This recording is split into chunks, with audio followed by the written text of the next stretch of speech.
Naku, Mara, tumawag siya sa akin kanina. Sino? Ay, naku, na-insecure.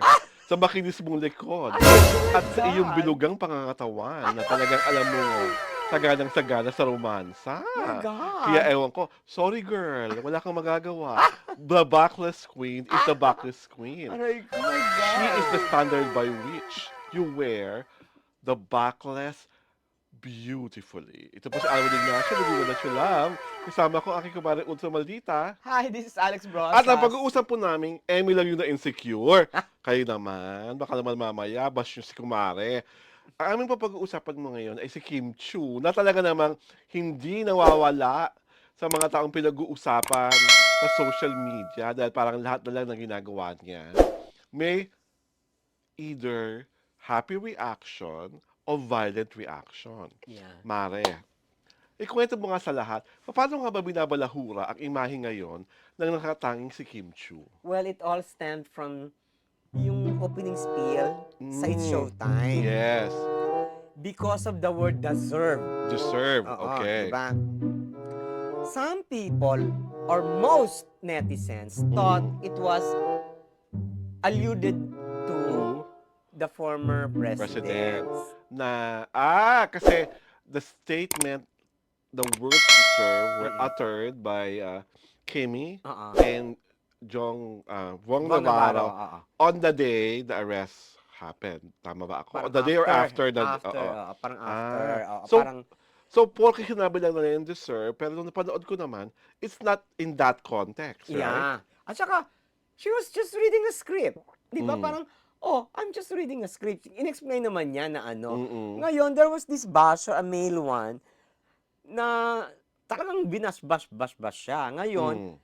nahimasmasan lang siya nung sinabi ng asawa niya, inaasar lang kita. Mm. Sabi niya ganon. Mhm. Walang ibig sabihin si Kim. Ganon, Mm. ganon. So, nag-sorry siya kay Kim. Okay. Kaya lang, because of the bashing sa kanya, syempre, there was a wave of of Mm. reactions. Yes. Ang dami nakisakay, ganun. Oo. So collectively, nabash nga si Kim. Oh. 'Di ba? Mm. 'Yun ang nangyari.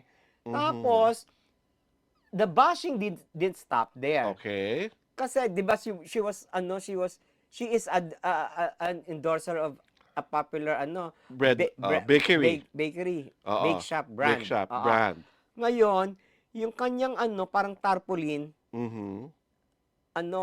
somebody, yung mukha niya, covered it, Oh. di ba? Okay. There was a photo na cover na yung mukha niya. Mhm. Now, meron namang video na isang mama, kinukuberan, on the act of kinukuberan ng kanyang mukha. Mukha. So, parang, yung mga yung mga DDS, talagang kinuyog siya, deserve. Binalik sa kanya yung deserve. Lahat na lang deserve, Okay. deserve, deserve. Oo, okay. Ngayon, yung nag-issue na yung Julie's Bake Shop Okay. na tawag No dito, official statement. na official statement na sinusuportahan ka namin, we don't condone yung Have ganitong they investigated who is the Oo, person doing it? wala pang sinabi pero parang they're doing something. Okay. Oo, yun ang nangyari. Ngayon, Mhm. kumalat, pati movie nila, Mm. Oo. pinapa-cancel ng mga bashers, diba? Oo. There's My a call, God, oo, supposedly, to boycott the movie. from these people na masyadong maraming time Mm-mm. para mag-trolling, para mang-bash, na para namang may makikinig Oo, sa parang, kanilang panawagan. In all probability, the the love will make you my love will make you disappear will be the next big hit after all the flops na nangyari yeah. sa mga pelikulang Pilipinong ipinalabas pagkatapos ng Metro Manila Film Festival noong Disyembre. Itataga ko po ang aking ganda. Parang meron. Aray ka. Natiyak na tatabo sa takilya ang My Love Will Make You Disappear. Hindi po namin sinasabi na magiging kasing laki ng kinita ng Hello Love Again, Again, oo. pero siguradong tatabo sa takilya. May isa pang nagsasabi, Mare, na isang criticism against the movie na masyado na raw matanda Mm. yung si Kim at si Paolo Avellino para magbigay buhay sa mga tauhan na isang babaeng never been kissed, never been touched, at isang binatang nagugulumihalan sa buhay. Mm. Yung mga nagsasabi na dapat raw itong pelikulang ito ay bagay na bagay sa mga kaidaran pa ng Francel. I don't Or believe it. bagay na bagay raw sa kaidaran ng Kyle Drea. So sa akin, wala akong pakialam sa mga opinion nyo yan. Ang sa akin lang, hindi po tama ang grabehan yung pambabastos at pangmawalangya at pambabalahura sa imahe ni Kim Chu. Hindi eh. Napakabuti niya pong tao, napakahusay niyang artista, napakabuti niyang babae. You were interpreting the spill the wrong way. Alam mo, Mare, Diba? wala kang magagawa talaga sa mga Idiots. ganon. They will always interpret anything according to their whim and their capriccio. Kasi hindi na sila nag-iisip. They are triggered by emotion. Na kahit ano na lang, basta tungkol sa sinasanto nila, Mm-mm. pakiwari nila, attack against dun sa taong kanilang pinananaligan. That being said, I think they are all delusionals. Diba? That's the best adjective, Diba? actually. They're all delusional. Kasi, my God, you have to be realistic. Diba? You interpret something on the basis of truth, on the basis of fact, on the basis of reality. Diba? Not on the basis of your emotion. Yes. Diba? Kasi, you do not invest on wrong emotions.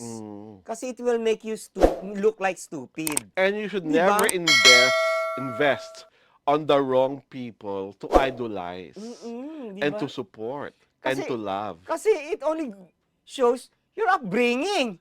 Diba? Ganun lang naman yun eh. You are who you idolize. Yes. Ganun lang Diba? yun. Parang kung paano ka pinalaki ng ina mo, Aray ko. Oh. Ganun Alam mo, kalalaki. ganun kalalaki.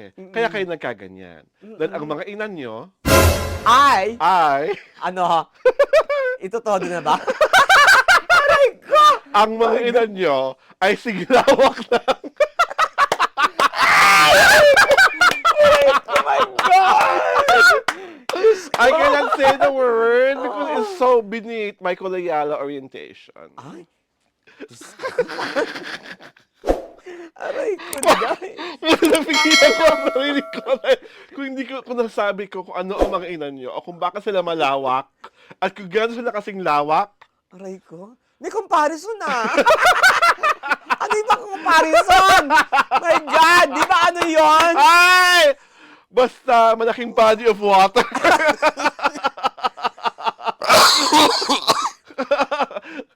Sa akin lang, tama na po ang pag-iidolo sa mga taong hindi alam ang tama at laging pinananindigan ang kanilang mga maling gawa bilang tama. Ako naman, don't bash somebody who's better than you. Yes. Kasi it will make you look stupid. It will make you look idiotic. It will make you look moronic. Mara, Tagalogin mo rin, hindi na naintindihan. I don't have the patience to no? My God, hello! Di Dapat ba? very Hilda Corona ka doon the confrontations ni kay Bea Alonso. Sabi mo, Tagalog yan para maintindihan mo. I know I cannot do that to to imbecile. Charot! Di ba, my God? Basta sa amin, mahal na mahal namin si Kim Chu. Yeah. Mahal na mahal namin si Paolo Avellino. At nananalig kami na talagang maraming susuporta, maraming manonood, at maraming magmamahal sa My Love Will Make You Disappear. Hindi siya mag-disappear agad sa mga sinihan. Hindi siya first day, last day. Hindi siya first hour, last hour. Sure na maraming black screenings. Sure na maraming taong pipila sa mga sinihan. Di ba, maraming Mare? sinihan. Yes. Kasi hindi, Mare. May iba kasi pelikula, marami rin sinihan, pero wala talaga. At may ano siya, may Oo. international Hindi screening. kasi 'di ba yung mga list Filipino movies, ang dami ring sinihan, pero Oo. walang nanonood. Oh my 'Di ba? God. Hi, Jolen. Ay, Hi, aray ko. Marvin. Hi, Ha Jenilyn. Hi, Sam. aray Hi, ko. Dennis Ay, Trillo. Diyos Hi, ko. Iza. Hmm, Hi, Dimples. aray Oh, ko. nationwide screening rin kayo, 'di ba? Aray ko. Yun lang.